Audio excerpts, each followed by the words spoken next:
after I moved to Canada, I found one thing. The Westerner, like I maybe talk about developed country, the people they live in developed country.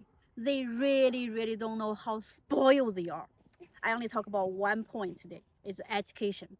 They don't know how spoiled they are for the education section. I talk about. I going to share my story. I came from a village in the mainland or China, like in very it's like a flat land. It's just a village. For my area people, like for my whole province people, we actually very difficult to go to university. Why? Because it's just far too much population. And when I was young, the school not for free. You have to pay for it.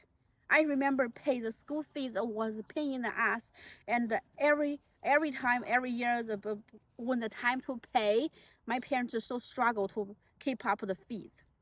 And also here's the numbers. When I was in Pamford School, elementary school, we have two class students. We about 100 students in the two class. 100 students.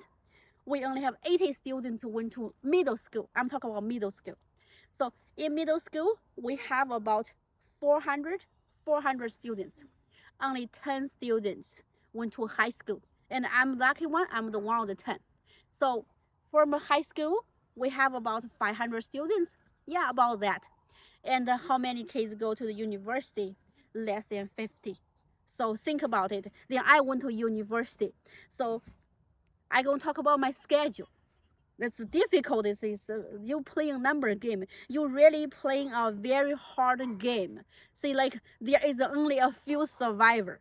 So the rest is you cannot go to. You cannot get your education. For middle school, like I'm 12 to 13 years old, we get up every morning. It's 5 a.m. the schedule, because at 5:10 a.m. we must be in playground there to waiting for the teacher to wait. We go run a little bit, then we go inside the peer study for a whole day long until 10:30 p.m. So we have no time for friend, and no time for like a gossip, or no time even develop anything you interest in. Like I like a dance, I like singing. Okay, so sad you have no time or no chance to even to practice this.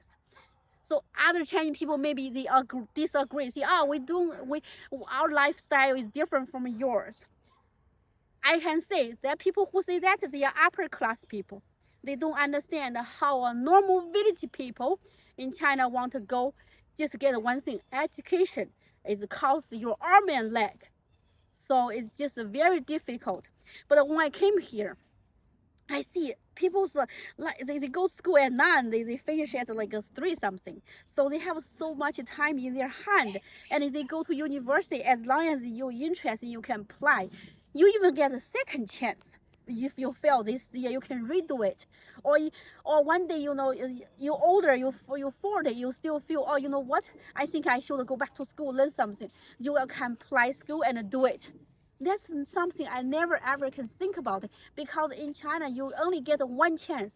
If you don't make to high school, you cannot go to the entrance exam. Without entrance exam, you cannot go to university. Anyways, even you graduate, once you're 35 years old, you barely can have people to hire you no more.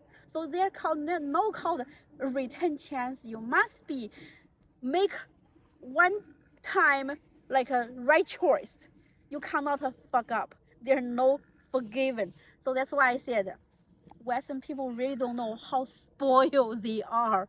That's the only thing I can say. Anyways, I'm happy to bring my child over so she don't need to go through what I've been through.